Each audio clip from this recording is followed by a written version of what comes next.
Yeah, that sucks. I've never been in his exact situation, so I can't exactly say what it necessarily feels like. But obviously we all feel for him. Praying for him. And just that he can stay positive and get on the road to recovery quickly. But bottom line is that it sucks. Sucks for him. Sucks for us. All around sucks, I guess. We were just in here last week, I think going into the last game, and Matt was talking about, maybe it was even after the game, talking about how what things every one of you guys brings to the table, obviously, in that front court, that post rotation. The one thing maybe that doesn't seem very easy or maybe at all possible to replicate is the rim protection. What do the other three of you who aren't 7'4" have to do to maybe try to bolster that? Yeah, I think it starts with trying to keep them out of the paint.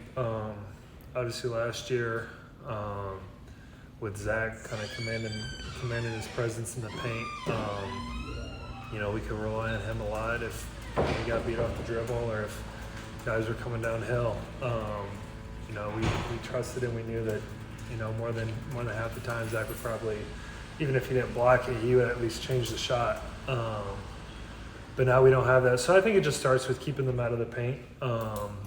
Having great help side defense, having great primary defense, not getting blown by off the dribble, and just communication all around. I think that's a big part as well. Those have already been sort of like points of improvement that you guys have been trying to pinpoint right after these first couple games. That the half-court defense needs to be better, the ball screen defense, that sort of thing. Yeah, absolutely.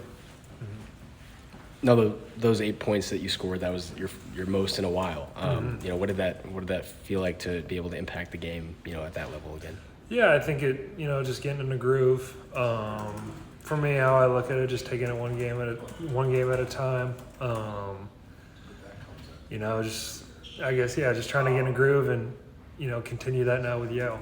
Yeah, what kinds of things were you doing that maybe we didn't see in the box score that, with the 8 points, non-scoring stuff? Yeah, I think for me, something I try to rely on a lot is defense. And obviously, as you mentioned, I'm not 7'4", so I don't have necessarily as large of a presence around the rim. But, I think it comes with quickness, relying on that, keeping guys in front, hard hedging screens, being able to switch screens at times, just things like that. How much of a motivator is it to, awful circumstances, but to have now this opportunity where you have to step up?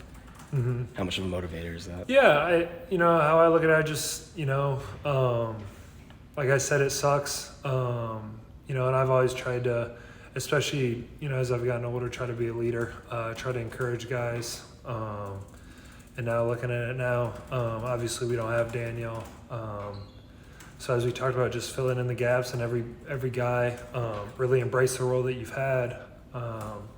And then maybe, try to step into a bigger one here or step into a bigger one there.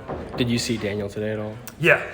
So you were able to, maybe give him he's in pretty good spirits. About as good a spirits as you can be after that. Right. But, yeah, he's doing well.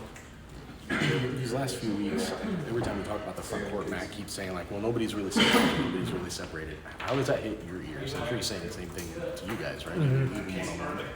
Yeah, I think it's just, just keep working hard and just, keep trying to make that separation, whether it's in practice, whether it's in games, always talking, always defending, and just being a two-way player. Will had only played, I think, maybe 12 or 14 games last year, something like that. Obviously, Raleigh hadn't played at all. Do you feel like there's a big portion of this that's on you just being the most veteran and somebody who has the most experience, the most knowledge of the system, those sorts of things? Yeah, like I said, as I've gotten older, I've tried to, lean into that leadership role a bit more each and every year. So I haven't gone through it. I haven't, known what our defense is like. Haven't known what our offense is like. Obviously, we run a ton of sets. And, we play man defensively, but, we have a lot of schemes within it. A lot of different rotations we have to know. So I think it goes with communicating them, trying to help them along as best as possible. What do you think you bring to the room that maybe no one else does? I don't know. For me, I always just try to be joyful, whether it's on the court, whether it's off the court. So for me, I feel like I always try to bring that, talking, being positive in that way, always trying to encourage other guys. Thanks. Perfect.